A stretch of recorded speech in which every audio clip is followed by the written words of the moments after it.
মহান আল্লাহ তাআলার দরবারে শুকরিয়া আদায় করি যে আল্লাহ তাআলা একটি অবাধ নিরপেক্ষ অংশগ্রহণমূলক নির্বাচনের মাধ্যমে বাংলাদেশ জাতীয়তাবাদী দল বিএনপিকে রাষ্ট্র ক্ষমতায় আসার সুযোগ করে দিয়েছে।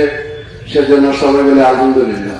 আমি লালমনিরহাটবাসীর প্রতি কৃতজ্ঞতা জানাই, ধন্যবাদ জানাই যে আপনারা বিপুল ভোটে আমাকে এই আসনের সংসদ সদস্য নির্বাচিত করেছেন এবং আমার দেশের মাননীয় প্রধানমন্ত্রী তারেক রহমানের প্রতি কৃতজ্ঞতা প্রকাশ করি। লালমনিরহাটবাসীকে সম্মানিত করায় আমাকে একটি গুরুত্বপূর্ণ মন্ত্রণালয়ের দায়িত্ব দিয়েছে। নির্বাচন সমাপ্ত হয়েছে ভোটে, আমাদের সামনে এখন অনেক কাজ। সেই কাজে আপনাদের পরিপূর্ণ সহযোগিতা আমার প্রয়োজন। সমাজ মাদকাসক্ত হয়েছে, অভিভাবক আত্মনাথ, মাদকাসক্তের সঙ্গে সঙ্গে ক্যাসিনো জুয়ার মধ্যে আসক্ত হয়েছে।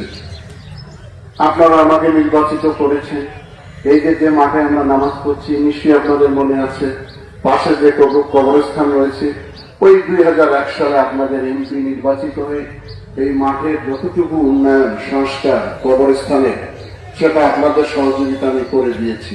ভবিষ্যতে আরো অনেক অবকাঠামোর উন্নয়নের আকাঙ্ক্ষা আপনাদের মনে আছে, ইনশাআল্লাহ সেটা আমি একে একে করে দিতে পারবো।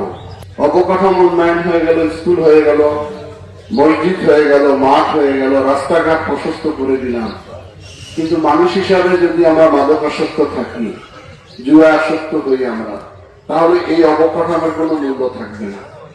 সেজন্য আমি সবাইকে অনুরোধ করব, যে পরিবারে বাচ্চারা ভাইয়েরা এই পথে দিয়েছে তাদের সঠিক ভালো পথে নিয়ে আসতে হবে।